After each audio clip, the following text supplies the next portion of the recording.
और नताज की जिम्मेदारी खुद हम पर होगी।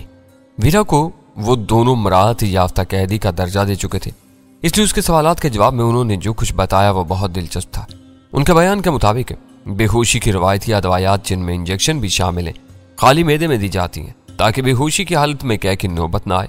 बेहोशी की वजह से जिस्म के तमाम अजलात की कारकर्दगी बहुत सुस्त हो जाती है, इसलिए कैद की सूरत में यह खतरा होता है कि सांस की नाली का मुंह बर वक्त बंद न हो तो मैदे से बाहर आने वाली आलाइशें उसमें दाखिल होकर सांस की आमदोरफ्त का रास्ता बंद करके उस शख्स को मौत के मुंह में धकेल देती हैं।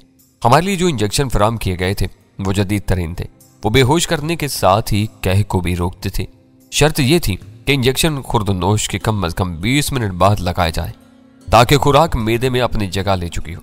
उन्होंने एहतियातन उस वक्फे को आधे घंटे तक बढ़ा दिया था। इससे पहले इस्तेमाल की सूरत में आंतों में इधर उधर रुकी हुई ग़िज़ा मुहलक कह का सबब बन सकती थी। इन बारीकियों से वीरा भी लाइल्म थी। उसने उनकी अपनी जुबान में जो कुछ सुना वो उसके लिए हैरतनाक साबित हुआ। उसने उन्हें बताया कि उसके अपेंडिक्स के ऑपरेशन में उसे भी 12 घंटे पहले खुर्दनोश तर्क करने की सख्त हदायत की गई थी, जिसे वो एक तिब्बी जरूरत समझी थी। उसे ये अंदाजा नहीं हो सका था कि वो एहतियात खुद उसकी सलामती के लिए किस कदर जरूरी थी। मैं उस बारे में सिरे से कुछ नहीं जानता था। आखिर में मेरे हाथ पुश्त पर बांधने के बाद वो बाहर की तरफ चल दिए। जाते जाते उनमें से एक वापस आया और अपना मुंह वीरा के कान के करीब ले जाकर कुछ कहने लगा। उसकी बात पूरी होने से पहले वीरा ने तेजी के साथ अपने सर को नफी में हिलाना शुरू कर दिया। उसने इसरार किया, फिर वीरा के मुसलसल इनकार से मायूस होकर अपने साथी की तरफ चल दिया, जो कमरे के वस्त में रुककर उसकी वापसी का इंतजार कर रहा था। हम चारों बेदस्तो पा थे। बराबर वाले कमरे में हमारे 6 वैशी और खूनखार गैर मुल्की दुश्मन सो रहे थे, इसलिए वो दोनों दरवाजा बंद या मुकफ्फिल किए बगैर बाहर चले गए। उनके जाते ही हम चारों ने बैक वक्त धीमी आवाजों में बोलना शुरू किया। फिर चारों ही दूसरों को मौका देने के लिए बैक वक्त खामोश होकर अहमकाना अंदाज में एक दूसरे का मुंह देखने लगे। वो सूरत हाल इतनी मज़ाक़ खेज थी कि गजाला अपनी तमाम तर तशवीश और परेशानी के बावजूद बेसाख्ता अंदाज में हंसे बगैर नहीं रह सकी। उसके देखा देखी दूसरे भी हंसने लगे, लेकिन फिजा उसके बावजूद बोझल रही। अगवा करने वालों के बारे में जो कुछ मैंने सोचा हुआ था वही उन तीनों के ज़हनों में भी मौजूद था। सबकी मुत्तफिका राय थी कि डॉन कांग फू के खतरनाक आदमियों ने हम सब के अंदाजों को मात देकर नहायत सुरत और चाबकदस्ती के साथ अपना कारीवार किया था, जिसका तोड़ करना नामुमकिन नहीं तो बहुत ज्यादा मुश्किल जरूर था। उन्होंने हमें हमारे बिस्तरों से उठा जरूर लिया है, लेकिन वो हमारा क्या करेंगे? हमें लाने वाले बेफिक्री से सो रहे हैं। हमें मुस्तकिल तौर पर बेहोश रखा जा रहा है। क्या वो हमारा अचार डालने का इरादा रखते? सुल्तान शाह की आंखों से गहरी तशवीश टपक रही थी, लेकिन वो खौफजदा नहीं था। तुमने सुना नहीं कि मूंछों वाला क्या कह रहा था? कल हमें यहाँ से रवाना करने की तैयारियां की जा रही हैं। ये लोग पूछगछ करके क्या करेंगे? हमारा असल सामना डॉन कांग फू से होगा। उसका चारा बनाने के लिए हमें खिलाया पिलाया और पाला जा रहा है, वरना वो हमें बेआवाज गोलियों या पोटाशियम साइनाइड का निशाना बनाकर चंद मिनट में खत्म कर सकते थे। डॉन जैसे लोगों की अना बहुत बुलंद होती है। वो अपने हरीफ को जब तक अपनी एड़ियों से ना कुचल लें उन्हें करार नहीं मिलता। मैंने सूरत हाल को वाजे करते हुए कहा, वो हर कीमत पर हमें जिंदा हालत में अपने सामने देखना चाहता है। हमारी कराची से मकाऊ मुंतकिली के जराये के बारे में सवालात उठाए गए तो मेरे पास उसके जवाबात मौजूद थे। उन पर कोई एतराज नहीं किया जा सका और चारों ही अपनी अपनी जगह पर पुरसोच अंदाज में डूब से गए। हमारे पास गुफ्तगू के लिए खासा वक्त था, लेकिन अपनी मंजिल नजर आ जाने के बाद हमसे किसी के पास कहने के लिए कुछ भी बाकी नहीं रहा था। हर शख्स को अपना अंजाम बहुत वाज़ेह नजर आने लगा था और हर चेहरे पर तशवीश के गंभीर सायों ने अपने डेरे जमा लिए थे। लटके हुए मुतफक्किर चेहरों के साथ हम सब ही मरीज नजर आने लगे। एक बात समझ में नहीं आती, तवील होते हुए उस असाब शिकन सकूत को गजाला की धीमी आवाज ने तोड़ा। जब तुमने जहांगीर बनकर शीदे का सामना किया तो उसने तुमसे सिर्फ डहनी के बारे में बाज पुरुष की थी। इसका मतलब यह हुआ कि डॉन क्वांग फू के आदमियों को सिर्फ तुम्हारी तलाश, लेकिन अब उन्होंने हम चारों को पकड़ लिया। यह भी तो हो सकता है कि वो हम सबको बेहोश करके सिर्फ तुम्हें उठा ले जाते। एक के मुकाबले में 4 आदमियों का यहां से स्मगल करना मुश्किल और खतरनाक काम है। आखिर उन्होंने असल टारगेट से हटकर काम क्यों किया? ये वाकई आम सवाल है। फिरन तहसीन अमीज लहजे में एतराफ किया, कमाल है कि हम में से किसी ने इस बारे में सोचने की जहमत नहीं की। मेरा तो डॉन कुछ भी नहीं बिगाड़ सकेगा। वो मेरा मुंह बोला बाप है और अच्छी तरह मेरे और जिमी लाइट के रिश्ते से वाकिफ है।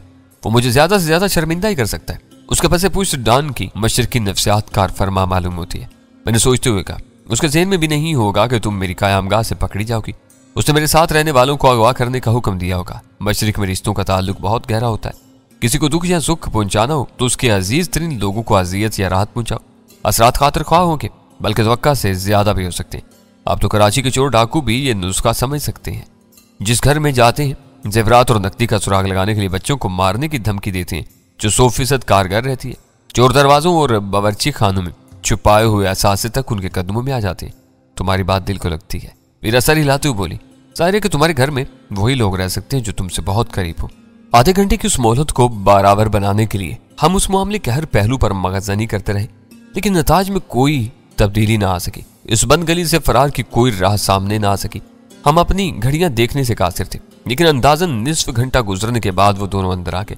इस बार उनमें से एक के हाथ में सिरिंज और शीशी मौजूद थी। उसने हमारे सामने ही डिस्पोजेबल सिरिंज की सुई रबर कैप में दाखिल करके शफाफ सियाल की मुकर्रम मिकदार ली और उसमें से हवा के बुलबुले खारिज करता हुआ सुल्तान शाह की तरफ बढ़ गया।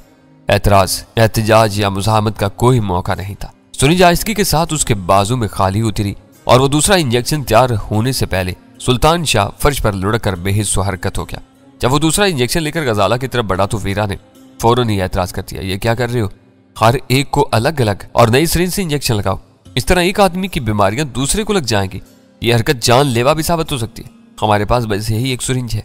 वीरा के लिए अपनी पसंदीदगी की बिना पर उसने आजिज़ी से कहा, कोई फर्क नहीं पड़ता, इस सिरिंज से इंजेक्शन लगा दो। गजाला ने बेहोश होकर बेहतरा फर्श पर गिरने के बजाय एक पहलू के बल लेटते हुए कहा, हमारे जरासीम एक दूसरे का कुछ नहीं बिगाड़ेंगे, इसे लगा दो। वीरा पहली बार उसे तल्ख लहजे में बोली, ये तो बेहोशी के लिए है, मैं मरने के लिए भी झूठी सिरिंज से इंजेक्शन नहीं लगवा सकती। और फिर ये तो सिरिंज ही डिस्पोजेबल है। मेम साहब, हमारे पास कल रात से भी यही सिरिंज है और हम हर 5 घंटे बाद इससे ही तुम सबको इंजेक्शन लगाते रहे। उसने फख्र के साथ कहा, तुम खुद ही बताओ कि अब तक तुम्हें कुछ हुआ? हम लोग फेंकने वाली चीजों से भी बड़े बड़े काम लेते हैं। हाँ, मैं ये एहतियात जरूर करता हूँ कि इंजेक्शन बनाने से पहले सुई को अपनी उंगलियों से अच्छी तरह साफ कर लेता हूँ। इससे ज्यादा कुछ करना मेरे बस से बाहर है। तुम सुई पर अपनी उंगलियां फेरते हो। वीरा के लिए वो दूसरा सदमा था। और क्या करूं, कपड़े मैले हैं, वरना अपनी कमीज के दामन से पूछ लेता। उसके जवाब पर वीरा झुरझुरी से लेकर आएगी। गनीमत ही था कि उसके कपड़े मैले थे, वरना वो सुई के तेज किनारों में फंसाकर बारीक सूती जर्रात हमारे जिस्मों में उतारता रहता। वीरा को तीसरा सदमा उस वक्त पहुंचा जब उसने गजाला के बाजू में से आस्तीन ऊपर सिरकाए बगैर सुई उसके बाजू में दाखिल कर दी और गजाला ने उस पर कोई एहतजाज नहीं किया। तो मेरी भी आस्तीन पर से इंजेक्शन लगाते रहे हो? वीरा ने उससे पूछा। फिर क्या करता? उसने सियाल गजाला के बाजू में उतारते हुए कहा, तुम्हारी लंबी आस्तीन हाथों के साथ रस्सी में बंधी हुई थी। तुम फिक्र न करो, यहाँ की आबो हवा में किसी को कुछ नहीं होता। गजाला को बेहोश करने के बाद उसने बाएं हाथ के अंगूठे और उसके बराबर वाली उंगली से सुई को साफ किया। फिर तीसरा डोज लेने लगा। वो अपने फर्ज से किसी गफलत का इर्तिकाब किए बगैर अपने शौक पूरा करने के मूड में था, इसलिए उसने सिरिंज से हवा खारिज करते हुए मेरा रुख किया। वीरा को उसने आखिर के लिए बचाया हुआ था। ऐन मुमकिन है कि हम तीनों से निजात हासिल कर लेने के बाद वो दोनों वीरा से उसके गुर्दों के वर्म के मौजू पर आखिरी तबादला ख्याल करने का इरादा रखते हुए उसे अपनी तरफ आता हुआ देखकर मैं गजाला की तकलीफ में फर्श पर दराज हो गया। सिरिंज में भरा हुआ सियाल वाकई कोई जदीद तरीन और बहुत ज्यादा मुअस्सर महलूल था। सुई नरम रेशों में व्यवस्थ होते ही मेरे जहन पर हल्के से सरूर का हमला हुआ।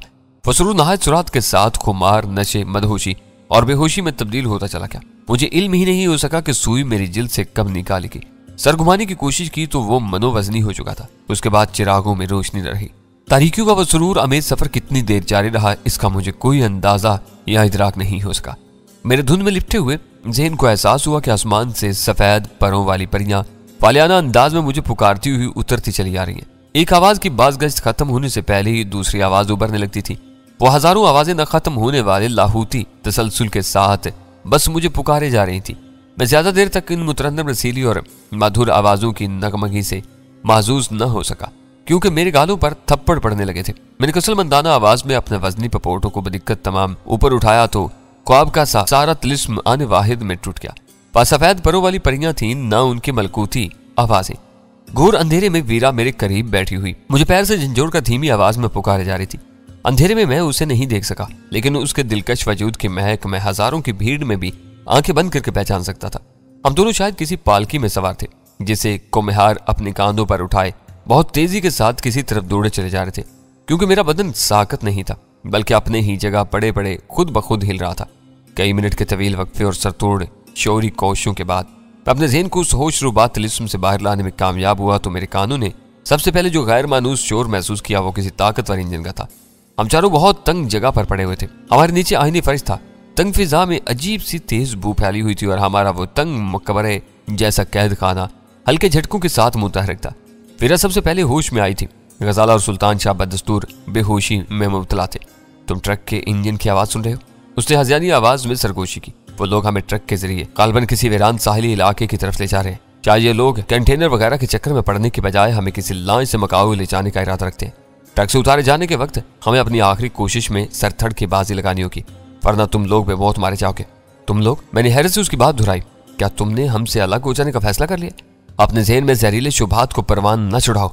और हंसी आवाज में बोली, मैं पूरी तरह तुम्हारे साथ हूं, मगर ये भी जानती हूँ कि डॉन मुझे हाथ भी नहीं लगाएगा। लेकिन तुम लोग? उसने हसरत ज़दा और गहरी सांस के साथ अपनी बात दूरी छोड़ती, लेकिन उसके लबो लहजे ने उसका मुद्दा जाहिर कर दिया। मैंने चंद सानियों तक उस खौफनाक सूरत हाल पर गौर किया और उस नतीजे पर पहुंचा कि बदकिस्मती ने चारों तरफ से हमारा मुहासरा कर लिया था। हमारे हाथ पैर बदस्तूर बंधे हुए थे और हम पूरी तरह अपने दुश्मनों के रहमो करम पर थे। इस बारे में ज्यादा सोचना खुद को थकाने के अलावा और कुछ नहीं था। मैंने खुद को पूरी तरह हालात के धारे पर छोड़ देने और किसी मुनासिब लम्हे का इंतजार करने का फैसला कर लिया। ये बताओ कि तुम्हारे गुर्दों का क्या हाल है? एक फैसला कर लेने के बाद मैंने शौक लहजे में वीरा से पूछा। मालूम होता कि तुम्हारा दिमाग चल गया है। ट्रक के इंजन की चकसां शोर में उसकी झल्लाई हुई आवाज उभरी। तुम लोगों को मौत के जबड़ों में ले जाया जा रहा है और तुम्हें मजाक सूझ रहा है? इस अंधेरे में मजाक तो क्या तुम भी नहीं सूझ रही हो? अपने नन्हे से जहन पर ज्यादा जोर न डालो, हल्की फुल्की बातों में वक्त गुजारो और तन पर तकदीर रहो। सोचने समझने का काम मुकाम पहुंचने के बाद करेंगे। तुम्हें हनीमून ऑन द रॉक वाले गाने की धुन याद हो तो सीटी पर उसे गुनगुनाना शुरू कर दो। मैं तुम्हारा साथ दूंगा, खुदा तुमसे समझे। वो यकीनन दांत पीस कर बोली थी। शायद मायूसी ने तुम्हारा दिमाग उलट दिया। इस वक्त खुदा ही मुझसे समझ रहा है जो इस हाल में सफर करना पड़ रहा है। जरा दूसरों की खबर लो, वो दोनों भी होश में आ जाएं तो उन्हें तुमसे लड़ाने में अच्छा वक्त गुजरेगा। मेरा ख्याल है कि हमारी मुसलसल बेहोशी के 24 घंटे पूरे हो चुके, इसीलिए हमें नया इंजेक्शन नहीं दिया क्या? अगर मेरा अंदाजा गलत नहीं तो जल्द ही सफर का सिलसिला टूटने वाला है। हो सकता है कि हमारी शिकमपुरी का बंदोबस्त किया जाए। मुझे बहुत भूख लग रही है। खुदा के लिए चुप हो जाओ और मुझे इन दोनों को होश में लाने दो। वो आजिज़ आकर बोली, तुम इस तरह बोलते रहे तो मैं पागल होकर अपना सर ट्रक की किसी दीवार से दे मारूंगी। मैं चुप हुआ जाता हूँ। वैसे जब भी सर मारो तो जरा एहतियात से मारना। ट्रक की बॉडी कमजोर मालूम हो। यह हिस्सा तो शायद आर्जी तौर पर हमारे लिए बनाया गया है। इसकी छत बहुत नीची है। मैं भी यही सोच रही थी। वीरा ने इस तरह की कैफियत में कहा। बैठने के बाद मेरा सर बार बार चौबी छत से टकरा रहा है। शायद उन्होंने ट्रक की बॉडी के पिछले हिस्से में यह पार्टीशन तैयार की है। मैं इस वक्त संजीदा बातें सोचने के मूड में नहीं हूँ। मैंने रुखाई से कहा, मैंने सिर्फ बॉडी की कमजोरी का एहसास दिलाने की कोशिश की थी। मुझे मालूम है कि तुम्हारा सर बहुत मजबूत है। मुझे क्या मालूम था कि बेतकान बकवास करते हुए भी तुम्हारा दिमाग काम कर रहा है।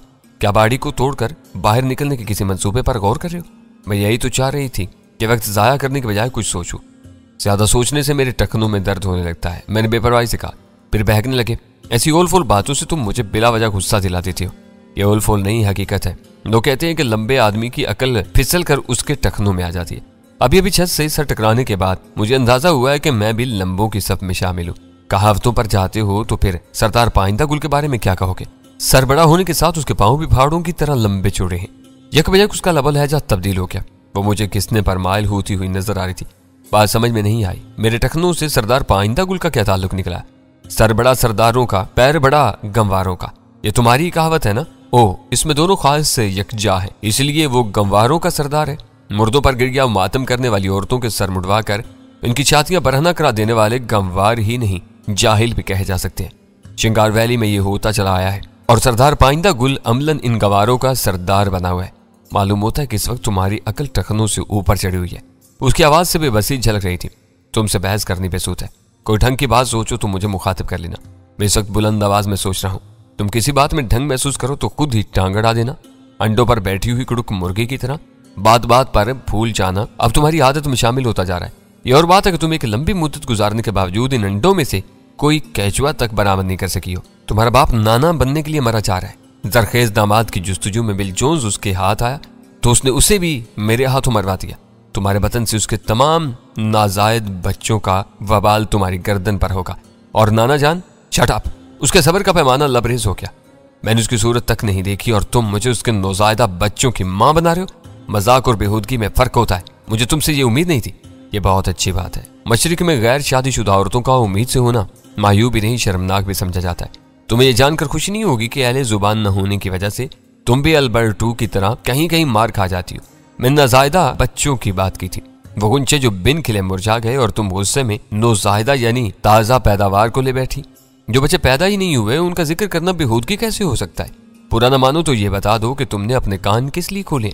खाना मुयस्सर आने तक इन्हें बंद रखने में तुम्हारा क्या हर्ज था? मेरी तवक्का के ऐन मुताबिक उसने सख्ती के साथ अपनी जुबान बंद कर ली। गजाला होश में आई ही थी कि ट्रक के इंजन की आवाज यकबयक धीमी होगी।